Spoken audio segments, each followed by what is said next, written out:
going around Calabarzon area, nakita ko na degraded na halos lahat ng natural soil resources natin, especially soil resources. Laging may mga land use changes. So, ibig sabihin, yung ating prime agricultural lands are being converted into other land uses na ano. Ngayon, yung soil, because we are also on crop production, kailangan natin na makita, ma-replenish back yung mga nawawalang mga nutrients. So sabi ko, may mga commercial farms, swine at saka mga poultry farms na malalaki along Calabarzon. Sabi ko, that will be a very good source of nutrients and also protecting the soil for any pollution coming from all those waste.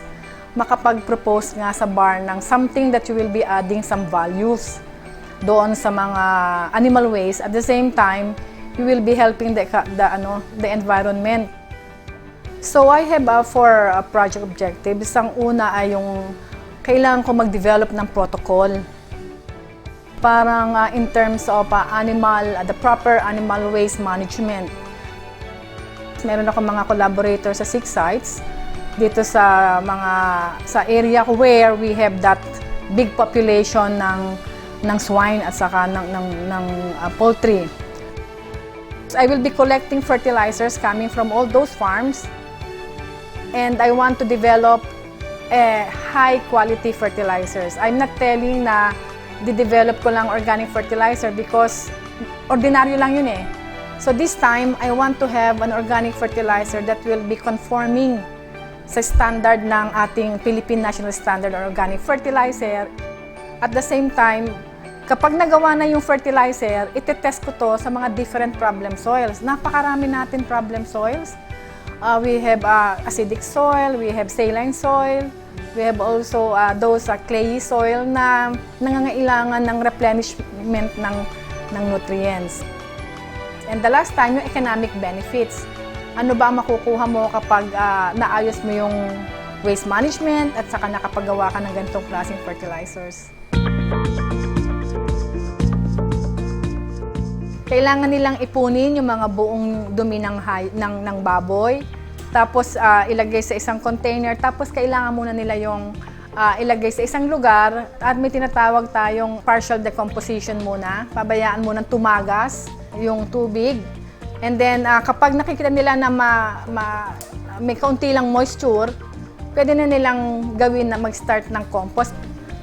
Yung dumi ng hayop, lalagyan mo ng ibang mga ingredients katulad ng kakwate, katulad ng kailangan may green ka, tapos lalagyan mo rin siya ng mga source ng cellulose, pwedeng rice straw kasi nasa farm, baka meron naman siyang farm.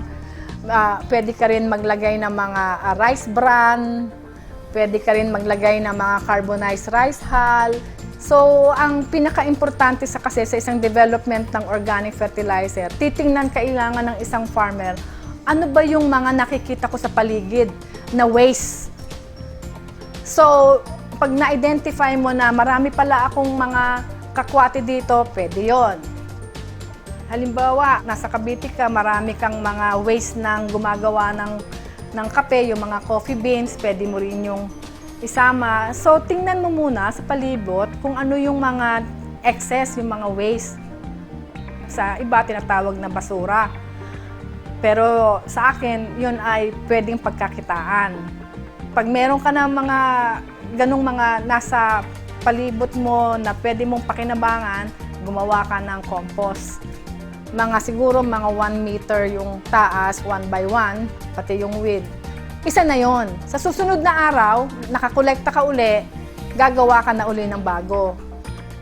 Ang lagi kong sinasabi, hindi pwede yung kumolekta ka ng unang araw, naglagay ka na ng mga ibang ingredients, at pagkatapos kukuha ka na uli gagawa ka na uli ng ibang pile kapag susunod na. Hindi mo pwede yung lagay ka lang ng lagay the same compost. Pwede siguro, kung kakaunti lamang yung dumi ng hayop, pwedeng 1 linggo, isang pile, susunod na linggo, isa uling pile. So, maraming requirements. Kailangan tama ang tubig, pwede mo didiligan mo siya. Kailangan din pasukan mo rin siya ng hangin. So, you need to turn yung pile. para siya pumasok ang hangin, para mabilis ang decomposition. So, pag ganun lamang na pile, tatagal to ng mga 2 hanggang 3 buwan. Pagkatapos noon, pwede mo na siyang tingnan kung lahat ay agnas na. Kasi, ang importante rin, may tinatawag tayong mature compost. So, titingnan mo siya kung siya ay para ng lupa. Aamuyin mo siya kung siya ay hindi na amoy dumi ng hayop. Titingnan mo rin ang kulay kung siya ay maitim. Titingnan mo rin yung kung meron pa doon na mga aktibo, katulad halimbawa ng maliliit na ipis. May tinatawag kasi kaming arthropods, na kapag marami pa yun sa compost, ibig sabihin hindi pa siya mature. So, kapag nakita mo na parang na siyang lupa, wala nang amoy, yung mga indicators ng magandang na mature compost na, pwede mo na siyang gamitin. Kasi kailangan nilang maintindihan na kapag gumamit ka ng immature compost, halip na makatulong yun sa makapagbigay ng sustansya sa halaman, ang mangyayari nun, aagaw pa yung mga mikrobyo ng mga sustansya doon sa halaman. Kasi yung hindi pa tapos ang decomposition, kailangan pa ng mga mikrobyo ng enerhiya at pagkain, kukuhanin niya na yon doon sa lupa, kaya aagawan niya yung halaman. Kaya napaka-importante na maging mature yung compost bago nila gamitin. Meron kasi tayong available sa DA-BOPS, yung Bureau of Agricultural Fisheries Standards. Meron na ngayong Philippine National Standard for Organic Fertilizer. Nakasaad kung ano na ang itsura ng isang compost na pwede mong i-apply sa lupa.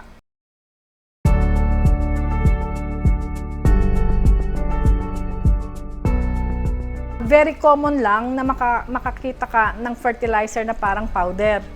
Pag naglagay ng organic fertilizer at kapag umulan, sumasama sa tubig, especially kapag ang kanilang mga area ay nakadahilig, slopey. Sabi ko, naku, sayang, kasi napamahal din naman ang organic fertilizer, napupunta lamang sa mga waterway, sa bangbang o kaya sa mga ibang parte na wala nang gulayan sa daanan. Sabi ko, kailangan magkaroon ng bigat, kailangan hindi nadadala ng tubig. Kaya naisip ko, hindi lamang powder ang ating ipoproduce, kailangan natin i-pelletize. Kaya tinatawag siyang densified organic fertilizer. Ibig sabihin, kinompak mo siya. Marami kasing advantage to. Pwede mo to na dalhin. Halimbawa, ang requirement ng powder, 5 bags. Ito ay dense, hindi mahihirapan i-transport. At the same time, yung sustansya, hindi ka agad-agad na nawawala. Kunwari, yung nitrogen o kaya yung ibang mga sustansya.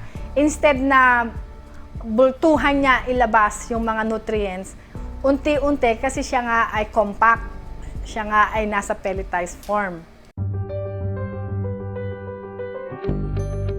Yung mga farms that we have visited, bumalik kami, binigyan namin siya ng completion report, tapos pinakita ko doon na ito yung mga recommendations namin.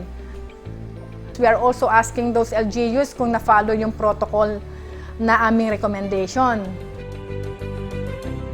Itong project, ang talagang goal ko, lahat ng mapoproduce na fertilizer should be conforming sa standard ng ating Philippine National Standard for Organic Fertilizers. Bakit? Kasi hindi ka lang nagpo-produce ng ordinary fertilizers. Kasi sa atin, ang dami nagbebenta, ang daming gumagawa. Pero kailangan may panlabang ka, kailangan sabihin mo ito ay pumasa sa standard, Philippine National Standard ng ating gobyerno. Kaya kailangan ito ay makakumand ng magandang presyo. Hindi ito basta-basta lang na ginawa mo na posibleng makasama pa sa lupa. So, yun talaga ay isa sa mga objective ko nung na-propose ko to.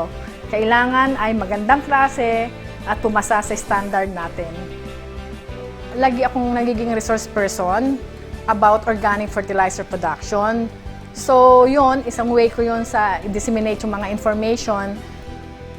Meron ding mga lakbay-aral So kaya mga LGUs, pupunta doon sa demo area ko, and then they will be asking me to do some lecture.